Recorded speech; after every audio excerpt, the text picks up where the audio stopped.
Hello दोस्तों, स्वागत है आपका स्मार्ट स्टडी बाई एन के यूट्यूब चैनल में। तो चलिए, जो इतिहास के हम 500 इम्पोर्टेंट क्वेश्चन का सीरीज देख रहे थे, जिसका कि भाग 1 से लेकर भाग 6 तक हो चुका है।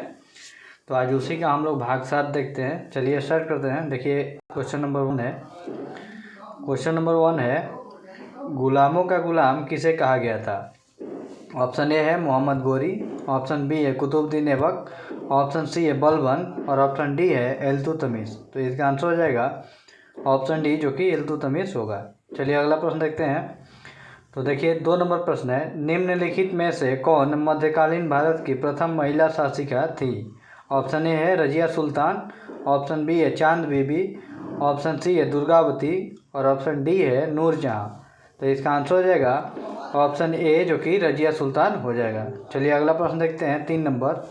तो 3 नंबर प्रश्न है, दिल्ली के सुल्तान बलबन का पूरा नाम क्या था?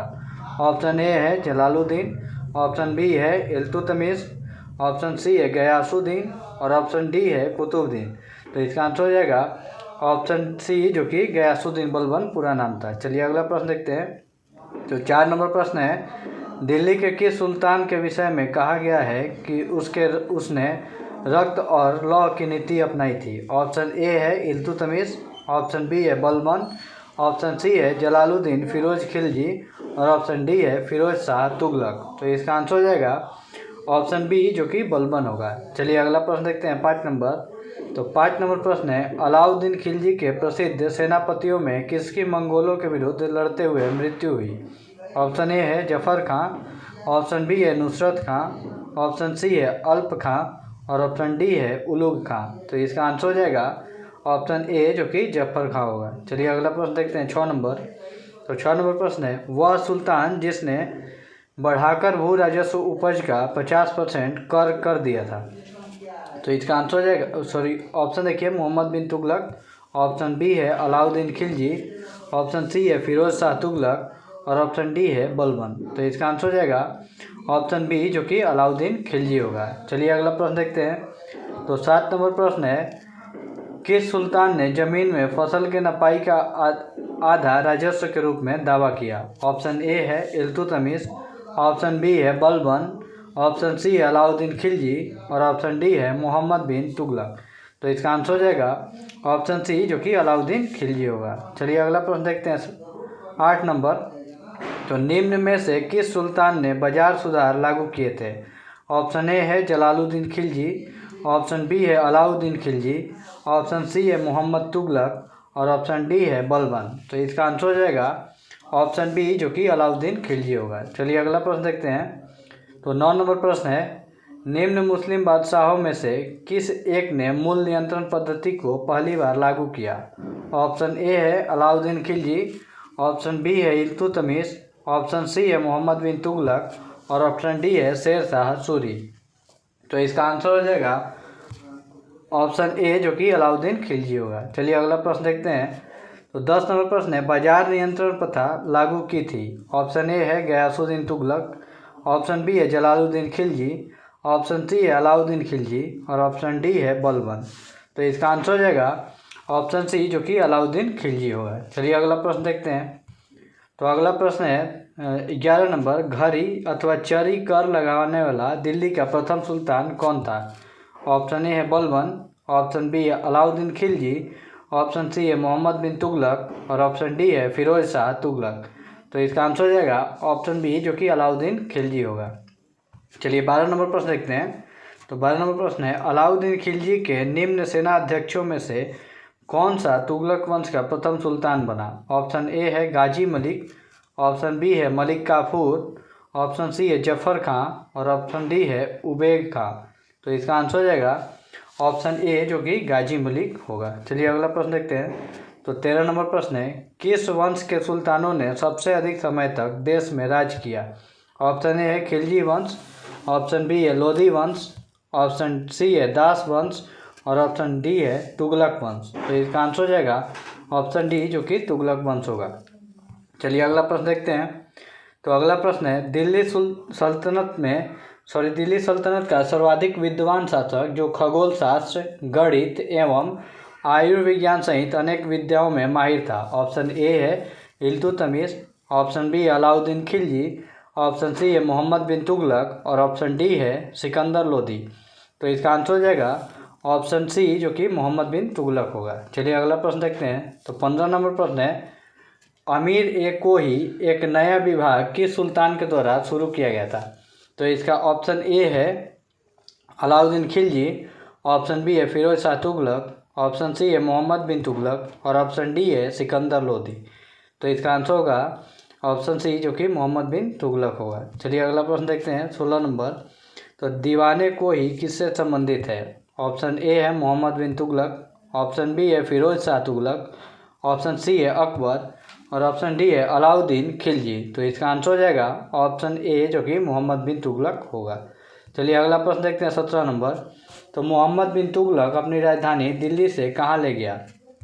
ऑप्शन ए है दौलताबाद, ऑप्शन बी है कालिंजर, ऑप्शन सी है कन्नौज और ऑप्शन डी है लाहौर। तो इसका आंसर हो जाएगा ऑप्शन ए जो कि दौलताबाद होगा। चलिए अगला प्रश्न देखते हैं। तो 18 नंबर प्रश्न है, निम्नलिखित में कौन पहला सुल्तान था जिसने भारत में सांकेतिक मुद्रा का प्रचलन किया? ऑप्शन ए है इल्तुतमिश, ऑप्शन बी है बलबन, ऑप्शन सी है मोहम्मद बिन तुगलक और ऑप्शन डी है बहलोल लोदी। तो इसका आंसर हो जाएगा ऑप्शन सी जो कि मोहम्मद बिन तुगलक होगा। चलिए अगला प्रश्न देखते हैं। तो देखिए 19 नंबर प्रश्न है, किसने सल्तनत काल में डाक व्यवस्था का विस्तृत विवरण दिया? ऑप्शन ए है अमीर खुसरो, ऑप्शन बी है इब्न बतूता, ऑप्शन सी है सुल्तान फिरोज शाह और ऑप्शन डी है जियाउद्दीन बर्नी। तो इसका आंसर हो जाएगा ऑप्शन बी जो कि इब्न बतूता होगा। चलिए अगला प्रश्न देखते हैं 20 नंबर।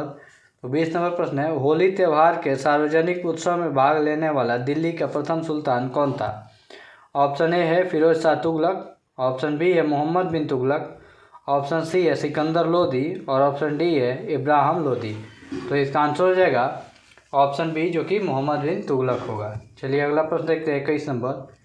तो 21 नंबर है, इतिहासकार बदायूंनी ने किसकी मृत्यु पर कहा था कि सुल्तान को अपनी प्रजा से और प्रजा को सुल्तान से मुक्ति मिल गई? ऑप्शन ए है अलाउद्दीन खिलजी, ऑप्शन बी है बलबन, ऑप्शन सी है इल्तुतमिश और ऑप्शन डी है मोहम्मद बिन तुगलक। तो इसका आंसर हो जाएगा ऑप्शन डी जो कि मोहम्मद बिन तुगलक होगा। चलिए अगला प्रश्न देखते हैं 22 नंबर। बेरोजगारों को सहायतार्थ दिल्ली के निम्नलिखित सुल्तानों में से किस ने रोजगार कार्यालय की स्थापना की थी? ऑप्शन ए है बलबन ने, ऑप्शन बी अलाउद्दीन खिलजी ने, ऑप्शन सी है मोहम्मद बिन तुगलक ने और ऑप्शन डी है फिरोज शाह तुगलक ने। तो इसका आंसर हो जाएगा ऑप्शन डी जो कि फिरोज शाह तुगलक हो जाएगा। चलिए अगला प्रश्न देखते हैं। तो 23 नंबर प्रश्न है, दिल्ली का सुल्तान जो दान दक्षिणा के बारे में काफ़ी ध्यान रखता था और इसके लिए एक विभाग दीवाने खैरात स्थापित किया था, वह था? ऑप्शन ए है इल्तुतमिश, ऑप्शन बी है फिरोज शाह तुगलक, ऑप्शन सी है गयासुद्दीन शाह और ऑप्शन डी है बहलोल लोदी। तो इसका आंसर हो जाएगा ऑप्शन बी जो कि फिरोज तुगलक होगा। चलिए अगला प्रश्न देखते हैं। तो 24 नंबर है, निम्नलिखित में से किस सुल्तान के दरबार में सबसे अधिक गुलाम थे? ऑप्शन ए है Balban, option B Alauddin Khilji, option C है मोहम्मद बिन तुगलक और ऑप्शन डी है फिरोज तुगलक। तो इसका आंसर हो जाएगा ऑप्शन डी जो कि फिरोज तुगलक होगा। चलिए अगला प्रश्न देखते हैं।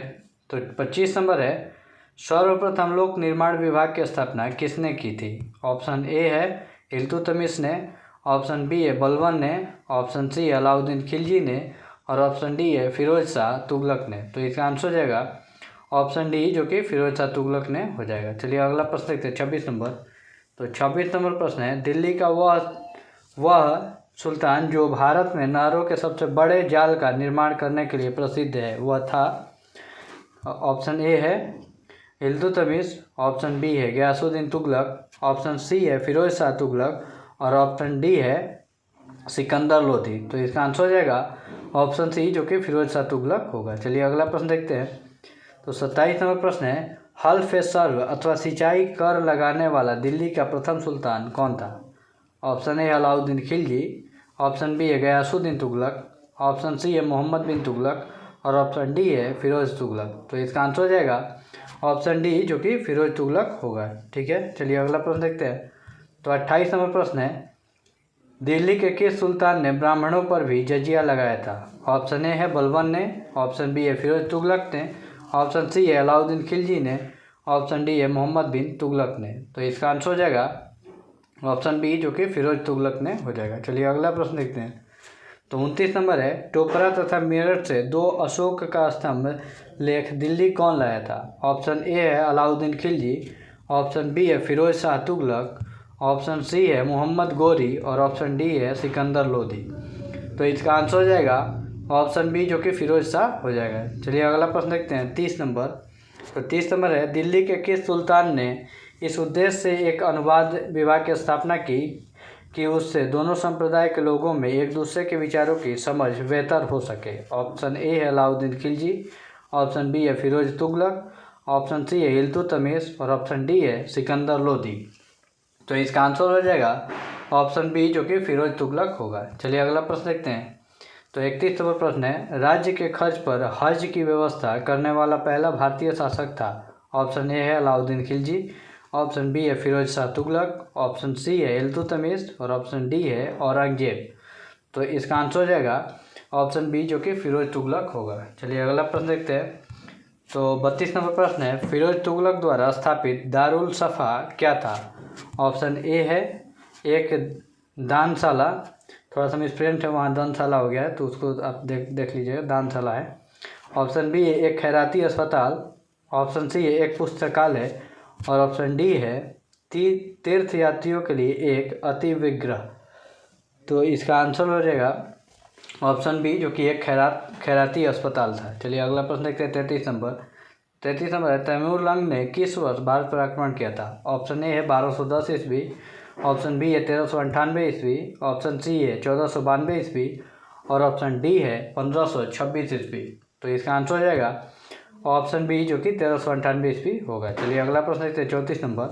तो 34 नंबर है, तैमूर के आक्रमण के बाद भारत में किस वंश का राज्य स्थापित हुआ था? थोड़ा सा वहाँ प्रिंट है, उसको मैं सुधार दे रहा हूँ। तो चलिए इसका ऑप्शन ए है लोधी वंश, ऑप्शन बी है सैयद वंश, ऑप्शन सी है तुगलक वंश और ऑप्शन डी है खिलजी वंश। तो इसका आंसर हो जाएगा ऑप्शन बी जो कि सैयद वंश होगा। चलिए अगला प्रश्न देखते हैं। तो 35 नंबर है, निम्नलिखित सल्तनत शासकों में से कौन अफगान मूल के थे? ऑप्शन ए है खिलजी, ऑप्शन बी है तुगलक, ऑप्शन सी है सैयद और ऑप्शन डी है लोधी। तो इसका आंसर हो जाएगा ऑप्शन डी जो कि लोधी होगा। चलिए अगला प्रश्न देखते हैं 36 नंबर। राणा सांगा ने इब्राहिम लोधी को किस युद्ध में परास्त किया? ऑप्शन ए है खतौली की संधि का युद्ध, ऑप्शन बी है सारंगपुर का युद्ध, ऑप्शन बी सी है सिवाना का युद्ध और ऑप्शन डी है खानवा का युद्ध। तो इसका आंसर हो जाएगा ऑप्शन ए जो कि खतौली का युद्ध होगा। चलिए अगला प्रश्न देखते हैं 37 नंबर।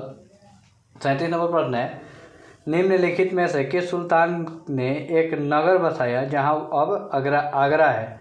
ऑप्शन ए है मोहम्मद बिन तुगलक, ऑप्शन बी है फिरोज तुगलक, ऑप्शन सी है बहलोल लोधी और ऑप्शन डी है सिकंदर लोधी। तो इसका आंसर हो जाएगा ऑप्शन डी जो कि सिकंदर लोधी होगा। चलिए अगला प्रश्न देखते हैं। तो 38 नंबर प्रश्न है, आगरा नगर की स्थापना किस शासक ने की? ऑप्शन ए है सिकंदर लोधी, ऑप्शन बी है अकबर, ऑप्शन सी है फिरोज तुगलक और ऑप्शन डी है शाहजहां। तो इसका आंसर हो जाएगा ऑप्शन ए जो कि सिकंदर लोधी होगा। चलिए अगला प्रश्न देखते हैं।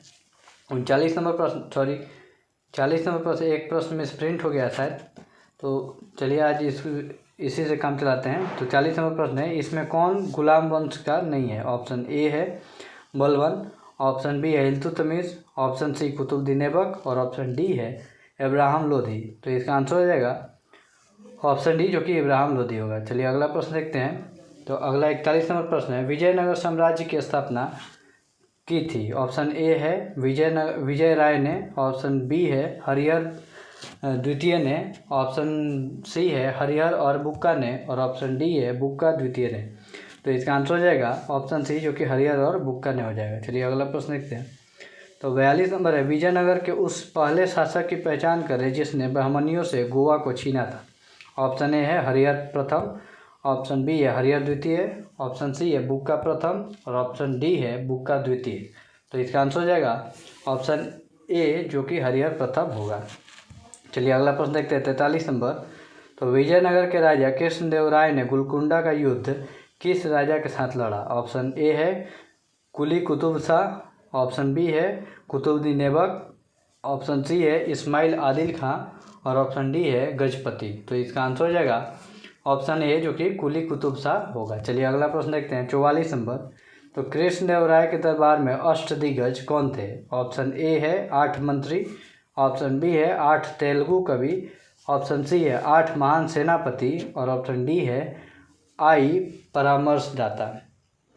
तो वहाँ थोड़ा सा मिसप्रिंट 8 होगा, 8 परामर्शदाता। तो इसका आंसर हो जाएगा ऑप्शन बी जो कि 8 तेलुगु कवि थे। चलिए अगला प्रश्न देखते हैं 45 नंबर है। प्रसिद्ध विजयनगर शासक कृष्णदेवराय के अधीन किस साहित्य का स्वर्ण युग था? तो ऑप्शन ए है कोंकणी, ऑप्शन बी है मलयालम, ऑप्शन सी है तमिल और ऑप्शन डी है तेलुगु। तो इसका आंसर हो जाएगा ऑप्शन डी जो कि तेलुगु साहित्य का स्वर्ण युग था। चलिए अगला प्रश्न देखते हैं 46 नंबर। तो 46 नंबर है अब्दुल रजाक विजयनगर आया था। तो इसका ऑप्शन ए है देवराय प्रथम के राज्यकाल में, ऑप्शन बी है देवराय द्वितीय के राज्यकाल में, ऑप्शन सी है कृष्णदेवराय के राज्यकाल में और ऑप्शन डी है वीर विजय के राज्यकाल में। तो इसका आंसर हो जाएगा ऑप्शन बी जो कि देवराय द्वितीय के राज्यकाल में आया था। चलिए अगला प्रश्न देखते हैं 47 नंबर। निकोली कोंटी कौन था? ऑप्शन ए है एक प्रसिद्ध चित्रकार, ऑप्शन बी है इटली का एक यात्री जिसने विजयनगर साम्राज्य की यात्रा की, ऑप्शन सी है एक पुर्तगाली यात्री और ऑप्शन डी है एक ईरानी यात्री। तो इसका आंसर हो जाएगा ऑप्शन बी जो कि इटली का एक यात्री था जिसने विजयनगर साम्राज्य की यात्रा की। चलिए अगला प्रश्न देखते हैं 48 नंबर। तो 48 नंबर है 1565 में कौन सा प्रसिद्ध युद्ध हुआ? ऑप्शन ए है पानीपत का प्रथम युद्ध, ऑप्शन बी है खानवा का युद्ध, ऑप्शन सी है पानीपत का दूसरा युद्ध और ऑप्शन डी है तालीकोटा का युद्ध। तो इसका आंसर हो जाएगा ऑप्शन डी जो कि तालीकोटा का युद्ध हुआ था। चलिए अगला प्रश्न देखते हैं 49 नंबर। तो 49 नंबर प्रश्न है विजयनगर साम्राज्य की वित्तीय व्यवस्था की मुख्य विशेषता क्या थी? ऑप्शन ए है अधिशेष लगाना, ऑप्शन बी है भू राजस्व, ऑप्शन सी है बंदरगाहों से आमदनी और ऑप्शन डी है मुद्रा प्रणाली। तो इसका आंसर हो जाएगा ऑप्शन बी जो कि भू राजस्व होगा। चलिए अगला प्रश्न देखते हैं। तो 50 नंबर है जो कि आज का अंतिम प्रश्न है। विजयनगर के किस शासक ने चीन के सम्राट के पास अपना राजदूत भेजा? ऑप्शन ए है हरिहर प्रथम, ऑप्शन बी है बुक्का प्रथम, ऑप्शन सी है कृष्णदेवराय और ऑप्शन डी है सालू नरसिंह। तो इसका आंसर हो जाएगा ऑप्शन बी जो कि बुक्का प्रथम हो जाएगा। ठीक है, तो आज के लिए इतना ही, यही ख़त्म करेंगे। अगर आपको हमारा वीडियो अच्छा लगा हो तो वीडियो को लाइक कर दीजिए, चैनल को सब्सक्राइब कर दीजिए और ज़्यादा से ज़्यादा शेयर कर दीजिए वीडियो को। ठीक है, आज के लिए धन्यवाद।